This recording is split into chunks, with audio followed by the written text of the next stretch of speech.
Boop, boop, boop. What's up, y'all? What's up, y'all? What's happening? What's happening? What's happening? What's happening? What's happening? Trying to prop that up. Trying to prop it up. Trying to prop it up. What's up, everybody? Listen. Listen. What's up, everybody? I wanted to talk to y'all about me and racism real quick. Real quick. And some of y'all have probably seen I posted about them taking the mass murderers in alive as compared to those who were killed by the police and they were unarmed. The comparison, the meme that keeps getting updated. And somebody in my comments was like, "Bro, don't do this to your career." Let me tell y'all something right here, right now. It's never worth my silence for career. I'm never gonna trade my mouth for my career. I'm just not gonna do it. It's just not an option. If I got to be silent to save my career, then you can have the career. You can have the career. If I got to sit here and shut up because I'm scared to lose money or lose out on work, I'm scared to speak my piece. I was just like, damn, man, like, and I know a lot of people are. I know a lot of people won't say a goddamn thing because they're scared of their money. They're scared of the bottom line. But money is not everything to me. Money is important. Don't get me wrong. Money is important. Money is important. But there's no way I'm going to sit here and be silent because, I'm scared it's going to hurt my career. Hell no, I can't live like that. I'm a puppet at that point. And I can't do that. That's non-negotiable for your boy. So let me tell y'all this right here, right now, for those who may not know who I am and what I stand for and how I roll. I'm Tony Baker. You may have found me because you like my animal voiceover videos or whatever you want to call them. You may think it's cute. You may think I'm a funny guy. Let me tell you something, though. I'm a human being first and foremost. A son, a father, an uncle, a cousin, a friend, a lover, an ex, a current. I'm a human being first. Secondly, I'm black in America. I 100%, with every fiber of my being, believe that racism is alive and well in America. Racism is here now. It's been here. This country was stolen on racism. This country was built on the backs of black people. Murdered Native Americans. That's what this country was built on. So let's cut this romanticized bullshit about how America is the home of the free. It's not. It's just not how it works, and you're naive if you believe that. And you can sit here all day and be like, well, that was years ago. That was years ago. No. Racism is alive and well. Racism is entrenched in the very fabric of America now. Today, May 16th, 2022, racism is alive and well. If you don't believe that, either you're willfully ignorant or you're just incredibly naive.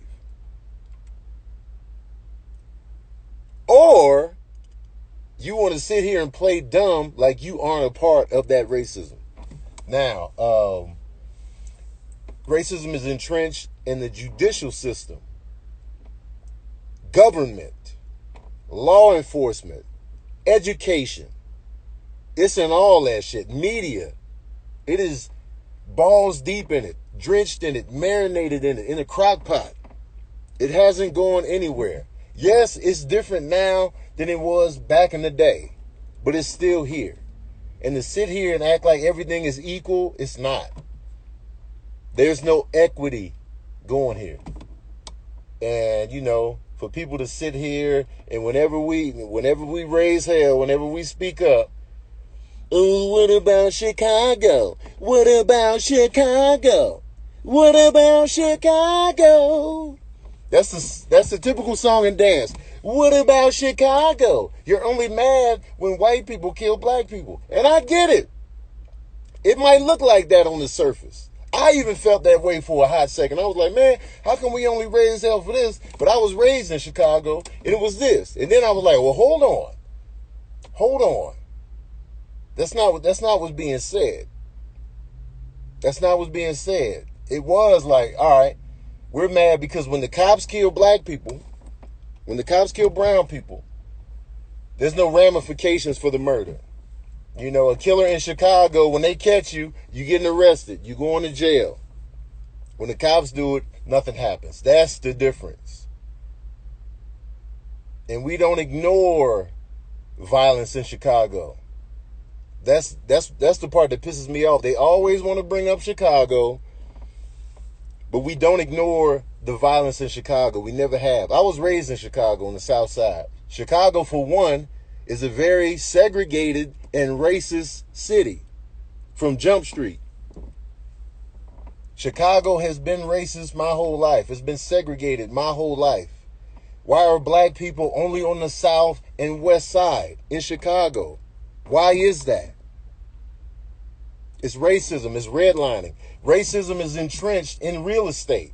There's a reason why we're always in certain neighborhoods in these cities. Because of racism. You take any group of people, I don't care what color they are, and you put them in situations of squalor and desperation and low care, dirty, rat-infested situations. Yes, there's going to be violence because everybody is trying to survive as best they can. They got poor education, survival of the fittest, to each his own. Look at gangs in New York. If you want to think only black people are violent, look at gangs in New York. Gangs in New York is based on reality. It's based on real gangs back in early New York. They were Italian. They were Irish. Violent. Because they were thrown into this situation where they're living in these subpar environments. But they want to act like it's just us. But here's the difference, though. You know, people want to act like, oh, you know, not everything is racism. That's true. I'll give you that. Not everything is race related. Sometimes it's not even the case, but a lot of times it is. And I hope the audience is in here that I'm talking to. Y'all probably left. Y'all probably like, I didn't sign up for this. I'm not here for this. Well, you need to be if you want to learn. If you want to learn anything, if you want to get a different perspective. And people love to act like everything is equal now. Those bad neighborhoods where the murder rates are high in every big city in America is because when black people were freed from slavery, we weren't given anything. We weren't given land. We weren't given property. We weren't given cash. There was no reparations. We had to start from scratch with nothing. No education. No property. Nothing. So now we're forced to sharecrop or go to prison or go up north. So we go up north to get them good jobs. You know, they got them good jobs up north, man. They hiring up north. We go to get them good jobs. You know what I'm saying? We're going up to New York, Chicago, you know what I'm saying? St. Louis, you know, we go up north to get the good jobs. As they should have. We had to leave to go get the good jobs. To go get them good jobs. Then when we go up there to get the good jobs, white people don't want to live amongst us. They don't want us living in certain areas. They're writing it into their own laws to keep us out of certain neighborhoods. Racism at its finest. Yet and still, we're supposed to just ignore that and act like everything is equal. When you don't even want to live amongst us, so much so that you write it into the laws. So it's like, come on, man. Then when we get our own shit popping, we get our own shit cracking and popping, y'all want to come burn that shit down. Y'all want to shut the shit down, burn it down, blow it up, massacre it up. So let's not sit here and act like everything is all good. Everything is hunky-dory. What the hell does hunky-dory even mean? Racism is alive and well. It's out here. Generations is handed down. And let's stop acting like The flagrant racism was so long ago. Oh, it's a different country now. It's different now. My parents can tell you about legal segregation. My parents, not my great-greats. I don't have to look at no old-ass family photo album full of black and white photos where everybody look like they dead already. I ain't got to look in there. I can call my mom. I can call my dad right now. And they could be like, yeah, it was legal for segregation in their lifetimes. And they're still alive. So don't nobody want to hear none of that shit.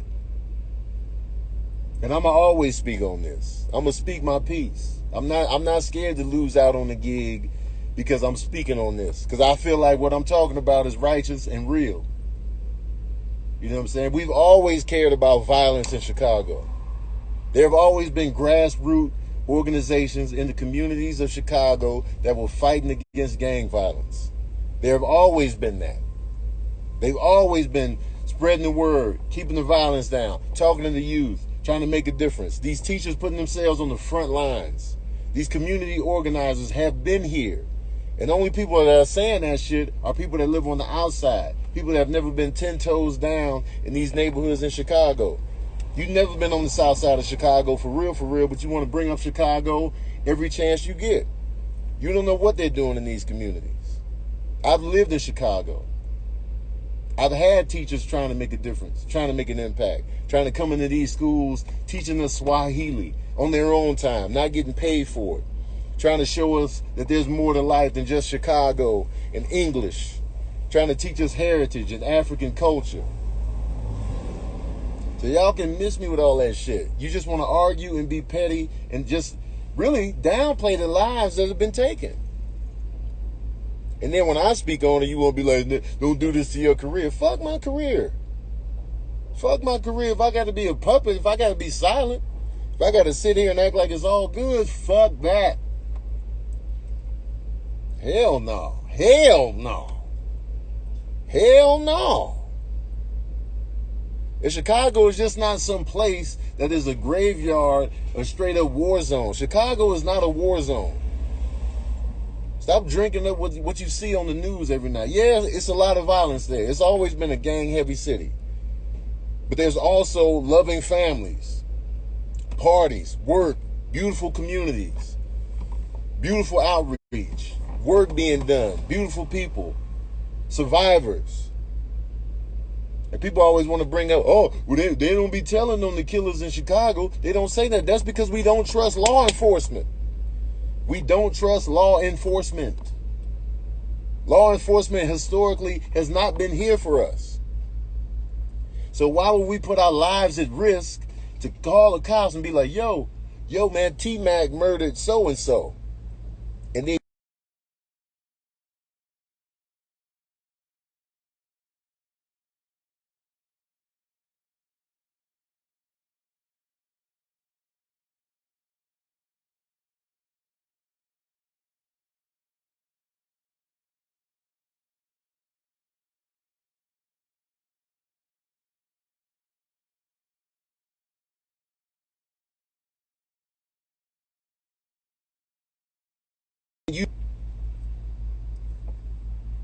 so y'all can miss me with that whole garbage ass, petty ass rebuttal.